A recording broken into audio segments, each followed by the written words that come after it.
SSC হিসাব বিজ্ঞান প্রথম পত্রের আজকের ভিডিওতে সকলকে স্বাগত জানাচ্ছি।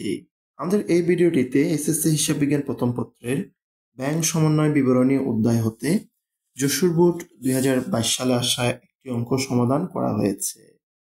আমরা প্রথমে প্রশ্নটি পড়ে নেব। আলম ব্রাদার্সের ব্যাংক সংক্রান্ত তথ্যাবলী নিম্নরূপ। এখানে 1 থেকে 9 পর্যন্ত মোট 9টি তথ্য দেখা যাচ্ছে। 1 নম্বর তথ্যটি হচ্ছে নগদান বই মোতাবেক 31 ডিসেম্বর 2021 ব্যাংক জমার উদ্বৃত্ত 20,000 টাকা।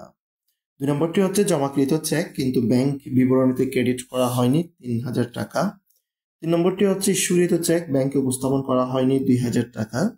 4 নম্বরে রয়েছে ব্যাংক কর্তৃক মঞ্জুরকৃত সুদ 50 টাকা।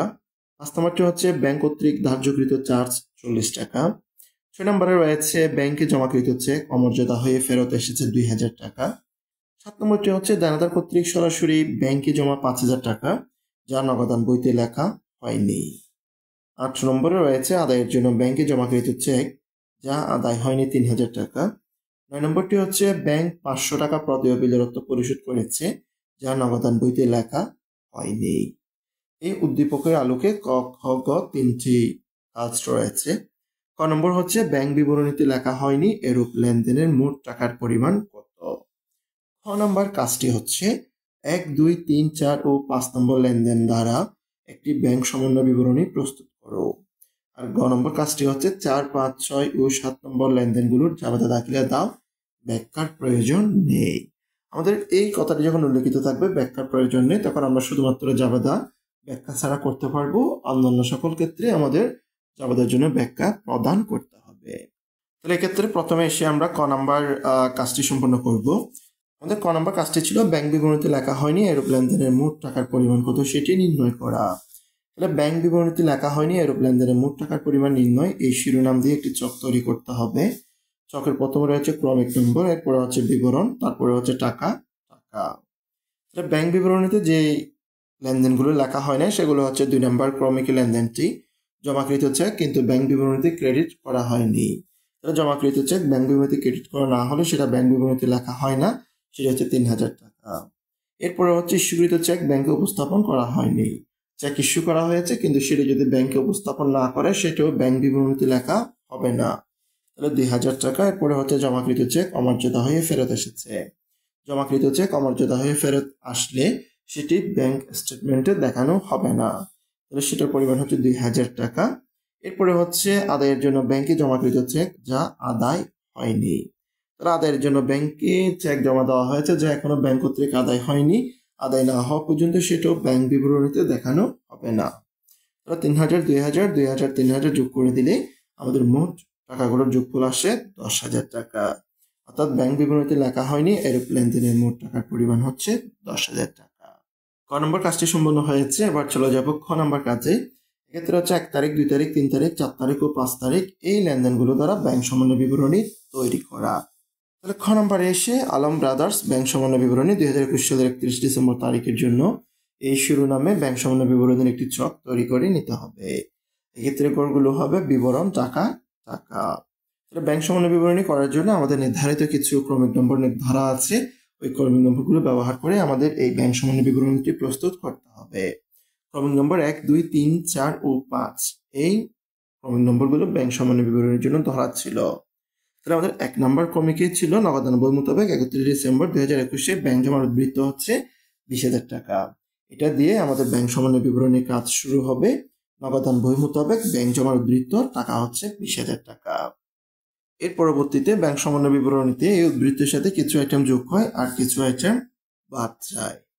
এর পরবর্তীতে 2 নম্বর আইটেম ছিল। 2 নম্বর আইটেমটি হচ্ছে জমাকৃত চেক কিন্তু ব্যাংক বিবরণীতে ক্রেডিট করা হয়নি। তাহলে চেক জমা দেওয়া হয়েছে কিন্তু ব্যাংক বিবরণীতে ক্রেডিট করা না হলে সেটি নগদান বই মোতাবেক ব্যাংক জমার উদ্বৃত্ত অর্থাৎ প্রতিষ্ঠানের নগদান বইয়ের যে ব্যাংক জমার উদ্বৃত্ত আছে সেটা থেকে বাদ দিতে হবে এবং এই টাকা হচ্ছে 3,000 টাকা। এরপরে 3 নম্বরে ছিল ইস্যুকৃত চেক যা ব্যাংকে উপস্থাপন করা হয়নি, এটি নগদান বই মোতাবেক ব্যাংক জমার উদ্বৃত্তের সাথে যোগ করতে হবে। তাহলে যোগের অধীনে 1 নম্বরে হচ্ছে ইস্যুকৃত চেক যা ব্যাংকে উপস্থাপন করা হয়নি, এটার ক্রমিক হচ্ছে 3 এবং টাকার পরিমাণ হচ্ছে 2,000 টাকা। এর পরবর্তী ক্রমিকটি হচ্ছে 4 তারিখ। 4 তারিখ ক্রমিকটি ছিল ব্যাংক কর্তৃক মঞ্জুরিকৃত সুদ। ব্যাংক কর্তৃক সুদ মঞ্জুর করা হলে সেটি যোগ করতে হবে, তাই ব্যাংক কর্তৃক মঞ্জুরকৃত সুদ টাকা হচ্ছে 50 টাকা। এর পরবর্তীতে 5 নম্বরটি ছিল হচ্ছে ব্যাংক কর্তৃক ধার্যকৃত চার্জ। ব্যাংক কর্তৃক ধার্যকৃত চার্জ নগদান বই মোতাবেক ব্যাংক জমার উদ্বৃত্ত থেকে বাদ দিতে হবে। তাহলে ব্যাংক কর্তৃক ধার্যকৃত চার্জ বলে 40 টাকা বাতের অধীনে লেখা হয়েছে। তাহলে যোগের অধীনে দুইটি আইটেম 2000 টাকা 50 টাকা, দুইটা যোগ করলে 2050 টাকা, 20,000 টাকার সাথে 2050 টাকা যোগ করলে 22,050 টাকা। আবার বাদের অধীনে আছে হচ্ছে দুইটি, একটি 3000 টাকা, একটা 40 টাকা, দুইটা যোগ করে দিলে 3040 টাকা। 22,050 টাকা থেকে 3040 টাকা বাদ করে দিলে আর 19,010 টাকা থাকে। এটা হচ্ছে ব্যাংক বিবরণী মোতাবেক ব্যাংক জমার উদ্বৃত্ত। এখানে দুটি উদ্বৃত্ত থাকবে, একটা হচ্ছে নগদান বই মোতাবেক ব্যাংক জমার উদ্বৃত্ত এবং অপরটি হচ্ছে ব্যাংক বিবরণী মোতাবেক ব্যাংক জমার উদ্বৃত্ত। আমাদের খ নম্বর কাজটি সম্পন্ন হয়েছে। এবার চলে যাব হচ্ছে গ নম্বর কাজে। গ নম্বর কাজটি হচ্ছে 4 নম্বর, 5 নম্বর, 6 নম্বর ও 7 নম্বর লেনদেনগুলো দ্বারা জাবেদা দাখিলা প্রদান করা। তাহলে এক্ষেত্রে নির্ধারিত ক্রমিক নম্বরগুলোর জন্য জাবেদা দাখিলা প্রদানের জন্য একটি চক প্রস্তুত করে নিতে হবে। আলম ব্রাদার্স জাবেদা দাখিলা, তারিখ, হিসাব শিরোনাম, প্রতিদিন পৃষ্ঠা, ডেবিট টাকা, ক্রেডিট টাকা। এখানে সবকটা জাবেদা 2021 সালের ডিসেম্বর 31 তারিখে প্রস্তুত করতে হবে। এক্ষেত্রে আমাদের প্রথম ধার্যকৃত তারিখটি হচ্ছে 4 তারিখ। আর 4 তারিখের লেনদেনটি হচ্ছে ব্যাংক কর্তৃক মঞ্জুরকৃত সুদ 50 টাকা। তাহলে ব্যাংক যদি সুদ মঞ্জুর করে থাকে এক্ষেত্রে ব্যাংক হিসাবকে ডেবিট করে ব্যাংক সুদ হিসাবকে ক্রেডিট করতে হবে, টাকা হবে 50 টাকা। 5 নম্বর ক্রমিকের লেনদেনটি ছিল ব্যাংক কর্তৃক ধার্যকৃত চার্জ 40 টাকা। এটার জন্য ব্যাংক চার্জ হিসাবকে ডেবিট করে ব্যাংক হিসাবকে ক্রেডিট করতে হবে, টাকার পরিমাণ হবে 40 টাকা। এরপরে 6 নম্বর ক্রমিক নির্ধারিত ছিল জাবেদা প্রদানের জন্য ক নম্বরে, সেটি হচ্ছে ব্যাংকে জমাকৃত চেক অমর্যাদা হয়ে ফেরত এসেছে 2000 টাকা। ব্যাংকে জমাকৃত চেক অমর্যাদা হয়ে যদি ফেরত আসে এক্ষেত্রে দেনাদার হিসাবকে ডেবিট করে তার বিপরীতে ব্যাংক হিসাবকে ক্রেডিট করতে হবে, টাকার পরিমাণ হচ্ছে 2000 টাকা। এর পরবর্তী 7 নম্বর ক্রমিকও এখানে ছিল। 7 নম্বর ক্রমিকটি হচ্ছে দেনাদার কর্তৃক সরাসরি ব্যাংকে জমা 5000 টাকা যা নগদান বইতে লেখা হয়নি। দেনাদার সরাসরি ব্যাংকে 5000 টাকা জমা দিয়েছে, এক্ষেত্রে ব্যাংক হিসাবকে ডেবিট করতে হবে, তার বিপরীতে দেনাদার হিসাবকে ক্রেডিট করতে হবে, টাকা হচ্ছে 5000 টাকা। তাহলে এই অঙ্কে ক, খ, গ 3টি কাজ ছিল। আমরা প্রতিটি কাজ সঠিকভাবে সম্পন্ন করলাম। আমাদের পরবর্তী ভিডিওতে একই অধ্যায় হতে আরো গুরুত্বপূর্ণ অঙ্কসমূহ সমাধান করা হবে।